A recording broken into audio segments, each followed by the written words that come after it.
warahmatullahi wabarakatuh. Kembali lagi bersama Ibu Dwi Kurnia. Sebelum kalian melanjutkan menonton video kali ini, jangan lupa subscribe, like, dan share agar video pembelajaran ini dapat bermanfaat untuk banyak orang. Kita akan belajar tema 1, indahnya kebersamaan. Pada pembelajaran kali ini kita akan masuk di subtema 2, keberagaman budaya bangsaku. Kali ini kita akan belajar membuat ringkasan cerita. Bagaimana cara membuat ringkasan cerita dengan mudah? Coba simak baik-baik video berikut.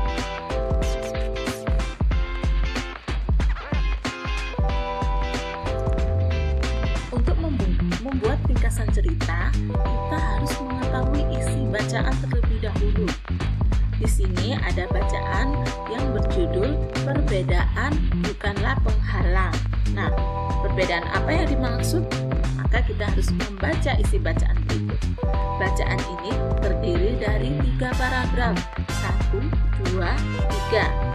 Nah, kita akan mencari ide pokok masing-masing paragraf. Ide pokok itu nanti dapat kita gunakan untuk membuat ringkasan cerita.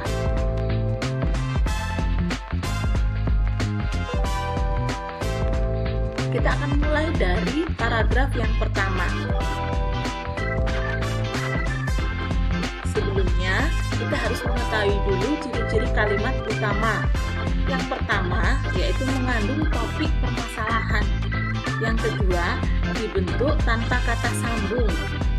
Yang ketiga, memiliki arti jelas tanpa dihubungkan dengan kalimat lain. Nah, dari paragraf utama ini, kita temukan kalimat utamanya berada pada akhir paragraf, yaitu menghias kelas merupakan tanggung jawab bersama, karena kalimat ini mengandung topik permasalahan yang ada di paragraf 1. Dibentuk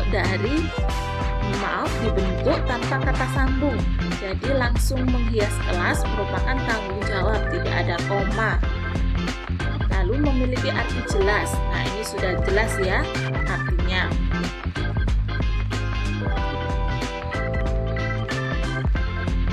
Kalimat utama menghias kelas merupakan tanggung jawab bersama.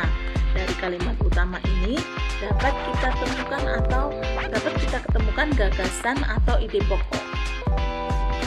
Ide pokok berasal dari kalimat utama. Yang kedua, kita bisa mengurangi kata pada kalimat utama, jadi tidak harus persis dengan kalimat utama. Apabila kalimat utamanya panjang, kita dapat mengurangi kalimat itu. Yang ketiga, membalik atau menyimpulkan kata pada kalimat utama. Dari paragraf pertama dapat kita ketahui gagasan atau ide pokoknya, yaitu menghias kelas adalah tanggung jawab bersama. Di sini tidak ada kata yang dikurangi, mungkin hanya kata yang dirubah, tetapi sama artinya. Merupakan saya rubah menjadi adalah. Itu mempunyai arti yang sama dan tidak ada kata yang dikurangi atau dibalik. Karena kalimat ini termasuk kalimat yang cukup pendek. Sekarang pada paragraf kedua, coba kalian baca berulang kali, bisa 2 atau 3 kali untuk memahami isi pada paragraf kedua. Pada paragraf kedua ini kita temukan kalimat utamanya berada pada akhir paragraf, yaitu perbedaan waktu dan cara beribadah tidak menghalangi niat kerjasama mereka. Setelah kita temukan kalimat utamanya, kita bisa menentukan gagasan atau ide pokok. Karena kalimat utama ini panjang, maka kita dapat mengurangi beberapa kata pada kalimat utama. Tentunya tidak merubah arti kalimat. Di sini kalimat utamanya, perbedaan waktu dan cara ibadah tidak menghalangi niat kerjasama mereka. Kita dapat menulis gagasan pokoknya, perbedaan keyakinan tidak menghalangi mereka untuk bekerja sama. Dari beberapa kalimat ini, kita mengurangi kalimat pada ide pokoknya. Dan waktu dan cara ibadah. Beribadah ini merupakan keyakinan, jadi bisa kita ganti dengan keyakinan. Sekarang paragraf ketiga. Coba kalian baca dengan teliti paragraf ketiga.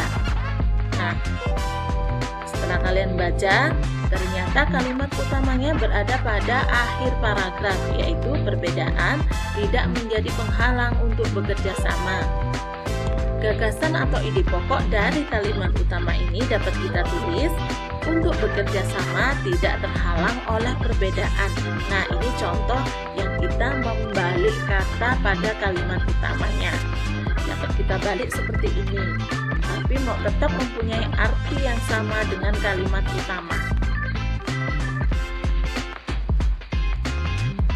Dari bacaan tadi dapat kita simpulkan hal penting apa yang kalian ketahui dari cerita tersebut. Setelah kalian mencari gagasan atau ide pokok pada bacaan ini, tentu kalian mengetahui hal penting apa yang ada pada cerita ini. Setelah itu, buatlah ringkasan tentang cerita tersebut. Nah, berikut ini cara membuat ringkasan. Yang pertama, membaca naskah asli. Membaca naskah asli sekali atau dua kali, kalau perlu berulang kali hingga kamu paham. Jadi kamu harus memahami dulu isi bacaan tersebut. Mengetahui kesan umum atau inti tulisan. Mengetahui maksud dan sudut pandang penulis. Nah, jadi maksud dan sudut pandang penulis dalam cerita tersebut dapat kalian ketahui dengan cara membaca cerita tersebut. Nomor 2, mencatat gagasan utama yang sudah kita lakukan tadi. Membaca tulisan bagian demi bagian sambil mencatat gagasan pokok. Menggunakan gagasan pokok yang digunakan untuk menyusun ringkasan. Jadi dari gagasan pokok tadi dapat kalian susun menjadi sebuah ringkasan. Dapat kalian gunakan pedoman untuk menyusun ringkasan. Yang ketiga, gunakan kalimat baru. Menggunakan kesan umum atau inti untuk membuat ringkasan. Menyesuaikan urutan isi dengan naskah asli. Yang ketiga, menggunakan kalimat baru dalam ringkasan. Jadi kalimatnya tidak harus sama persis dengan bacaan. Kalian dapat membuat sendiri kalimat baru, tetapi masih sama intinya dengan bacaan aslinya. Menggambarkan tulisan asli dalam kalimat baru. Nomor 4, ketentuan tambahan. Menyusun ringkasan dalam kalimat tunggal. Meringkas kalimat menjadi frasa, lalu frasa menjadi kata. Nah, sekarang saya contohkan untuk paragraf pertama. Pada paragraf pertama ini, gagasan atau ide pokoknya yaitu menghias kelas adalah tanggung jawab bersama. Dari gagasan atau ide pokok ini dapat kita buat ringkasan. Menghias kelas dalam rangka lomba menyambut Hari Kemerdekaan merupakan tanggung jawab bersama. Udin dan teman-temannya datang ke sekolah untuk menghias kelas. Mereka sudah berbagi tugas dalam kegiatan tersebut.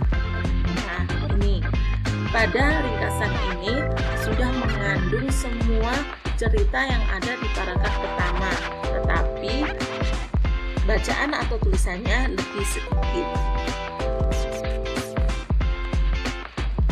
Untuk paragraf selanjutnya, kalian kerjakan secara mandiri di rumah. Bisa minta bantuan orang tua atau kakak apabila ada kesulitan.